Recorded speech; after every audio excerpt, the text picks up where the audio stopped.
Guys, pakinggan po ninyo itong impormasyon ng ating kaibigan tungkol ito sa magaganap na kaguluhan sa ibang bansa at ang Pilipinas talagang damay dito mga idol. Patungkol po ito sa nakita ng ating kaibigan na impormasyon. Gusto lang po niyang ibahagi sa atin para malaman ninyo at mapaghandaan natin ito. Kung ang Taiwan kapag naagaw ito ng China, talagang damay tayo kahit sabihin pa ng ating presidente na ayaw niyang payagan na madamay tayo. Talagang madadamay tayo kung gaano tayo kalapit po sa bansa ng Taiwan. Kaya panoorin at pakinggan po ninyo ang ipapaabot ng ating kaibigan. Before po tayo mag-umpisa, paki-report po kay Ghost Hunter 88 Fans 2.0 sa Facebook page, no? Lahat po ng video natin ninakaw. Kaya maraming salamat sa mga sumusuporta sa amin, kaibigan. Unsa man, ano ba ang nakikita ninyo dito sa mangyayari? Ano po ba ang dapat magandang gawin dito?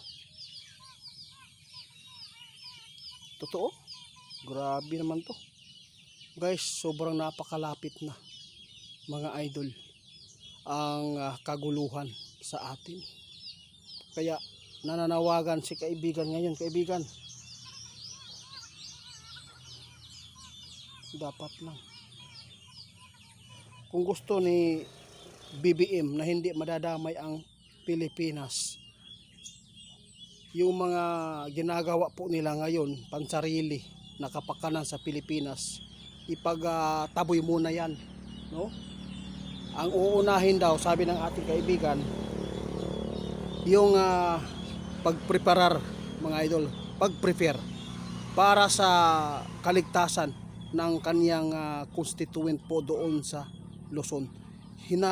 Hinulaan na po ito ng ating kaibigan na talagang mangyayari talaga ang pinakaunang makasagupa dito na sasalo ng mga misil ang Luzon.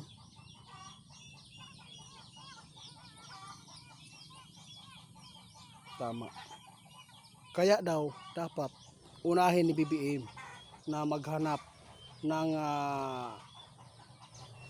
ma-prepare na mga taguan o may mga building na pwedeng hindi agad matatamaan, no? Hindi tatagos agad ang mga paputok ng China kung sakali man na magkaroon talaga ng hindi ano dito sa tensyon, hindi maagapan.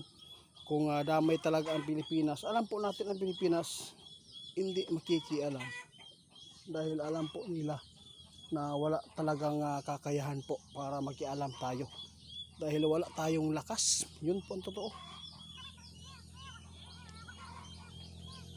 Malapit na daw talaga mga idol, kaya swerte tayo dito sa part ng Mindanao na suok-suok, malayo sa syudad. Kaya sa lahat po ng taga Luzon, mag-ingat na lang kayo, mag-ingat na lang kayo diyan. Dapat po sino man po ang sumusuporta sa mga Marcos dito, dapat po yun po ang inyong ipaabot sa kanya, na nakita talaga ng ating kaibigan kahit sabihin man niya na hindi niya payagan na madamay ang Pilipinas. Damay tayo, malapit lang po tayo dito at marami po mga Pilipino na nagtatrabaho sa Taiwan. Sa ngayon, nababahala si kaibigan dahil sa napakalapit na talaga na kaguluhan na mangyayari. Swerte po ang nakapagtanim at nakakuha ng mga lupa sa bundok. Oo, hanggat mayroon kayong pira muna ngayon mga idol, no? Ibili natin ng mga kailanganin natin sa hinaharap. Hindi natin alam kung maganap itong kaguluhan. Talagang nakakaawa po talaga ang syudad dahil wala po silang makapagkuhaan ng mga pagkain. Kahit ano pang yaman po nyo dyan mga idol, yun po ang sabi ng ating kaibigan. Oo, dapat sana ang inuna ni Presidente BBM yung pagpapatayo na may shield, may harang na hindi agad ma-destroy ng mga misil mga idol.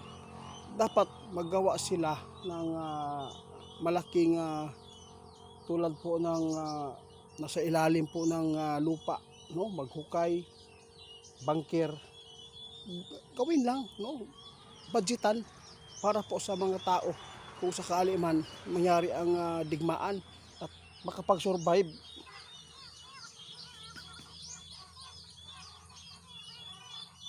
Talagang nababahala ngayon si kaibigan natin mga idol dahil sa nakikita ng ating kaibigan na papalapit na talaga ang kaguluhan. Kaya sa lahat ng makapanood, tandaan ninyo, hindi tayo makakaligtas kung sakupin man o lusubin man ang Taiwan ng China. Talagang walang magagawa talaga daw ang Taiwan dito kung walang makapag tawag ani, kung wala yung makatanggol, wala gyud mga idol. Awa-awa talaga, kawa. Diyos ko.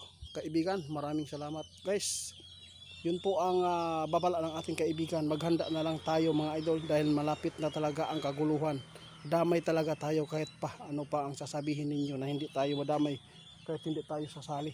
Talagang maaapektuhan talaga tayo sa digmaan po sa China mga idol. Kaya tandaan po natin, tayo po ay pinakakalaban din ng China. Ha? Tandaan niyo yan. Maraming salamat at ingat tayo. Paki-report Ghost Hunter 88 Fans 2.0.